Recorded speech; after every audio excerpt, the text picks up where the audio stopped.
Hello friends, Namaskar. Once again, welcome back to Preventive Health Solutions. This is KP Singh, Nutrition Advisor on Integrative Dietetics. दोस्तों आइए आज हम देखेंगे winter season में यानी कि सर्दियों में या जाड़े में हार्ट अटैक के केसेस क्यों बढ़ जाते हैं। तो दोस्तों देखने में आया है कि अगर हॉस्पिटल्स की माने तो हॉस्पिटल्स के आंकड़े देखें तो इंडिया में जाड़े के दिनों में लगभग 35% केसेस हार्ट अटैक के बढ़ जाते हैं। तो आज इस वीडियो में हम देखेंगे इसका मूल कारण क्या है और इसके लिए कौन सी आदतें हमारी जिम्मेदार हैं और इसका प्रिवेंशन कैसे हो सकता है, बचाव कैसे हो सकता है। तो दोस्तों जब मूल कारण की बात करें तो सबसे पहले हमें पता होना चाहिए कि विंटर सीजन में जाड़े में क्लाइमेट जो है ड्राई हो जाती है, वेदर ड्राई होता है, जिसका प्रभाव सीधे हमारे शरीर पर पड़ता है, जो कि स्किन पर ठीक बहुत जल्दी ही दिखने लगता है। हमारी स्किन ड्राई और रूखी हो जाती है, हमारे होंठ सूखते हैं, यहाँ तक कि होंठ कभी कभी क्रैक भी हो जाते हैं। तो इसके लिए हम क्रीम वगैरह यूज करते हैं, लिप ग्लॉस वगैरह लगाते हैं, ऑयल वगैरह का यूज करते हैं। तो बाहर से तो हम ये चीज़ें अप्लाई करके इसको कवर करने की कोशिश करते हैं, लेकिन ये जो कंडीशन है ड्राइनेस की, ये इंडिकेट करती है कि हमारी बॉडी में वाटर लॉस हो रहा है और बॉडी में डिहाइड्रेशन की कंडीशन हो रही है। तो इस डिहाइड्रेशन की कंडीशन से जो अंदर से हो रही है, इससे हमारा ब्लड थिक हो जाता है, ब्लड जो है गाढ़ा हो जाता है। और इसके लिए हम ऊपर से तो चीज़ें लगा लेते हैं, लेकिन अंदर से इसको नॉर्मल करने का कोई उपाय नहीं करते हैं। तो जब ब्लड गाढ़ा हो जाता है तो इसके कारण हमारे हार्ट में ब्लॉकेज के चांसेस बढ़ जाते हैं और इसी के साथ ब्लड क्लॉटिंग के चांसेस भी बढ़ जाते हैं, जिससे कि हार्ट अटैक की संभावना जाड़े के दिनों में ज़्यादा हो जाती है। तो ये तो दोस्तों ब्लड का गाढ़ा होना मूल कारण है हार्ट अटैक की संख्या बढ़ने का जाड़े के दिनों में। तो दोस्तों इसके लिए कौन सी आदतें जिम्मेदार हैं, हमारी बॉडी को कौन सी आदतें डिहाइड्रेट करती हैं। तो दोस्तों जैसा कि हम जानते हैं ठंड में जाड़े में हमें ज़्यादा प्यास नहीं लगती, तो हमारा वाटर इनटेक कम हो जाता है। तो वाटर इनटेक कम हो जाता है, इसके कारण डिहाइड्रेशन होता है बॉडी में और ब्लड गाढ़ा होने लगता है।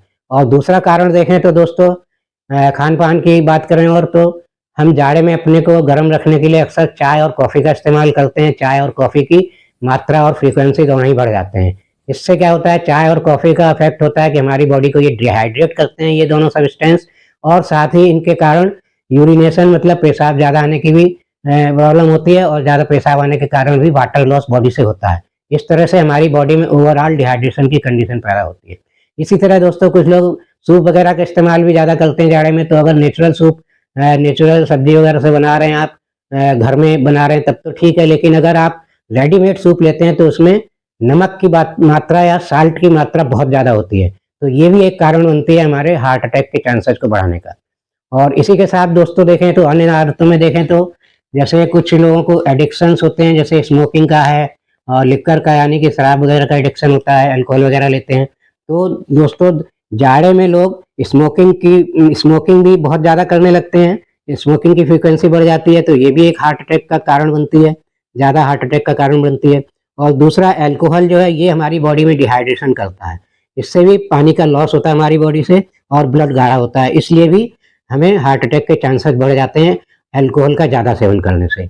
और इसी के साथ दोस्तों देखें तो एक और बहुत महत्वपूर्ण कारण है, जैसे कि हम जानते हैं कि इंडिया में ये फेस्टिवल्स का सीजन होता है। जाड़े के 3, 4, 5 महीने में बहुत ज़्यादा से ज़्यादा फेस्टिवल्स पड़ते हैं और इन्हीं महीनों में मैरिज और शादी ब्याह भी बहुत ज़्यादा होते हैं, इनकी पार्टियाँ बहुत होती हैं। तो इस तरह से इन पार्टियों में दोस्तों ये तो मतलब स्वाभाविक है कि लोगों का अपने खान पान से कंट्रोल हट जाता है, अनकंट्रोल्ड डाइट लेते हैं ऐसे मौक़ों पर और अनाप शनाप खाते हैं, जिसके कारण भी हार्ट अटैक के चांसेस बढ़ते हैं। और दोस्तों इसी के साथ और कुछ एक्सटर्नल फैक्टर्स की बात करें तो जैसे कि सर्दियों में वायरल इन्फेक्शन ज़्यादा होते हैं, जिसमें सर्दी जुकाम फ्लू वगैरह की कंडीशन ज़्यादा होती है, निमोनिया वगैरह भी लोगों को हो जाता है। तो ये सारे जो इन्फेक्शंस हैं ये हमारी बॉडी में बहुत ज़्यादा डिहाइड्रेशन करते हैं और इस तरह से ब्लड गाढ़ा होता है और हार्ट अटैक के चांसेस बढ़ते हैं। और इसके अलावा और एक्सटर्नल फैक्टर की बात करें तो रूम वगैरह में हम लोग हीटर्स का यूज करते हैं। तो यहाँ पे ऑयल हीटर्स तो ठीक होते हैं, लेकिन अन्य हीटर जो हैं फिलामेंट या एलिमेंट वाले हीटर जो हैं, रॉड वाले हीटर या ब्लोअर्स जो हैं, ये हमारे रूम के मॉइस्चर को बहुत ज़्यादा डिस्टर्ब करते हैं। ये हमारे रूम में ड्राइनेस लाते हैं, जिससे कि हमें डिहाइड्रेशन की कंडीशन होती है। रात भर हीटर लगा के लोग सो जाते हैं तो बॉडी काफ़ी डिहाइड्रेट हो जाती है। तो ये भी एक बड़ा फैक्टर हो सकता है हार्ट अटैक ज़्यादा होने का सर्दियों में।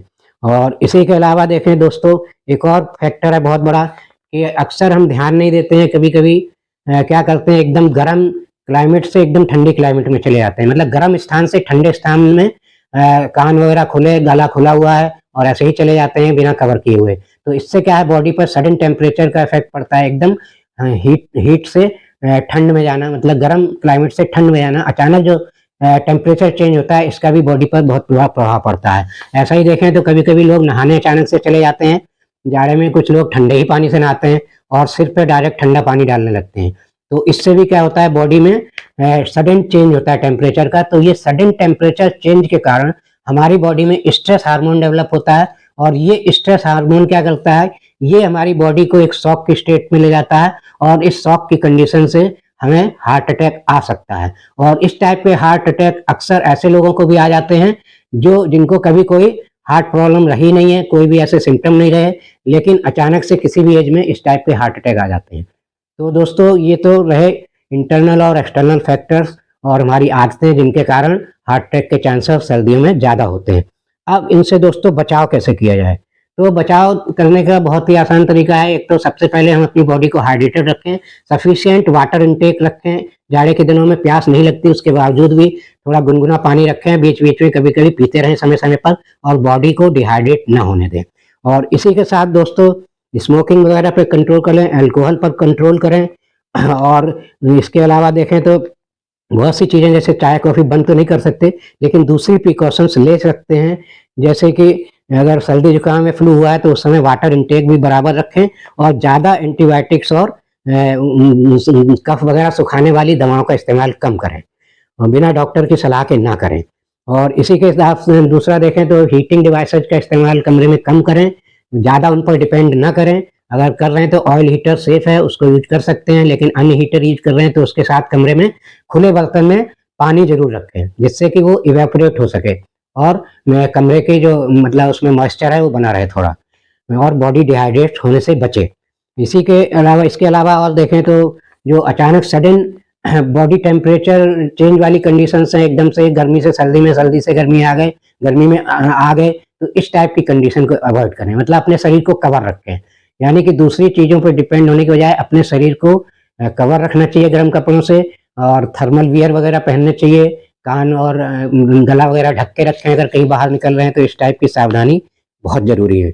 और इसके अलावा दोस्तों एक और बहुत बड़ा फैक्टर है हार्ट अटैक बढ़ने का सर्दियों में, जैसे कि हम लोग धूप कम लेते हैं। सर्दियों में वैसे ही धूप कम निकलती है, और कुछ लोगों को होता है, खासतौर से लेडीज को, कि धूप में निकलने से स्किन का कलर थोड़ा डल हो जाएगा, डार्क हो जाएगा, तो इसलिए भी नहीं धूप खाते। तो दोस्तों सफिशिएंट धूप भी लेनी चाहिए, कुछ समय के लिए धूप में जरूर निकलें। सर्दियों में जब भी धूप मिले आप धूप का सेवन जरूर करें। तो इस तरह से ये प्रिकॉशंस लेंगे आप अगर, तो हार्ट अटैक के चांसेस काफ़ी कम हो सकते हैं विंटर सीजन में। इसके अलावा और ज़्यादा पुख्ता या और ज़्यादा मजबूती से अपने को बचाना है, तो कुछ सप्लीमेंट्स हैं जो बहुत इफेक्टिव हैं, उनको आप सर्दियों में यूज कर सकते हैं, जैसे गार्लिक सप्लीमेंट। गार्लिक सप्लीमेंट मैं इसलिए कह रहा हूँ कि नेचुरल गार्लिक आप उतनी क्वांटिटी में नहीं ले पाएंगे जितने की ज़रूरत है। तो अगर गार्लिक की टैबलेट ले रहे हैं, यहाँ न्यूक्लाइड की गार्लिक टैबलेट आती है, बहुत अच्छी है। तो गार्लिक क्या करता है, ये हमारे ब्लड को थिन रखता है, मतलब ब्लड थिनर का काम करता है, और इसी के साथ इसमें एंटी क्लॉटिंग प्रॉपर्टीज भी होती हैं, और ये हमारे ब्लड में थक्का बनने से रोकता है, और इस तरह से हमें हार्ट अटैक से काफ़ी हद तक बचाता है। इसी तरह दोस्तों एक और सप्लीमेंट है, वो भी आप ले सकते हैं, जो ओमेगा 3 के नाम से आता है। यहाँ न्यूक्लाइड का सल्मन ओमेगा 3 आता है, बहुत अच्छा है, इसको आप ले सकते हैं। इससे भी आपको हार्ट अटैक के चांसेस कम होते हैं, हार्ट हेल्थ के लिए बहुत अच्छा है। ये गुड कोलेस्ट्रॉल को बढ़ाता है, बैड कोलेस्ट्रॉल को कम करता है। और इसी तरह एक और तीसरा सप्लीमेंट, जैसा कि हमने बताया था, धूप कम लेते हैं या धूप आपको नहीं मिलती है ज़्यादा, तो आप विटामिन D3 सप्लीमेंट के रूप में ले सकते हैं। तो यहाँ पे जो विटामिन डी मार्केट में नॉर्मली मिलता है वो बहुत ही ज़्यादा डोज का होता है, उसे बिना डॉक्टर की सलाह के नहीं लेना चाहिए। 60,000 IU का होता है, जो कि एक बहुत तगड़ा डोज है, और ये वीकली डोज होता है, इसको मत लीजिए। इसके लिए आप सप्लीमेंट के रूप में अन्य न्यूक्लाइड का विटामिन की टैबलेट आती है, विटामिन D3 की, जो सिर्फ 1900 मात्र 1900 IU की होती है, और डेली बेसिस पर ली जा सकती है बिल्कुल सेफली। और इसी की तरह न्यूक्लाइड की एक और विटामिन D3 की स्ट्रिप फॉर्म में आता है, जेल स्ट्रिप होती है, वो जीप पे रखते ही डिजॉल्व हो जाती है, बहुत ही कन्वीनियंट है। आप ऑफिस भी ले जा सकते हैं, घर में आते जाते कहीं भी पॉकेट में रख सकते हैं, तो उसका सेवन कर सकते हैं। तो इस तरह से ये लाइट डोज में विटामिन D3 के अगर सप्लीमेंट आप लेंगे, तो धूप की समस्या से जो विटामिन डी की कमी हो रही है उससे भी अपने आप को बचा सकते हैं। तो दोस्तों इस तरह से हमने देखा ये बहुत सारे मेथड्स हैं जिससे आप प्रिवेंशन कर सकते हैं अपनी बॉडी का, और इस तरह के जो रिस्क फैक्टर हैं हार्ट को लेकर जाड़े में बढ़ते हैं, उनसे अपने आप को बचा सकते हैं। तो दोस्तों, ये इन्फॉर्मेशन अगर आपको अच्छी लगी है तो मेरा वीडियो लाइक और शेयर करिए, और चैनल सब्सक्राइब नहीं किया है तो प्लीज़ चैनल सब्सक्राइब कर लीजिए। इसी के साथ दोस्तों, thank you very much, see you in next video.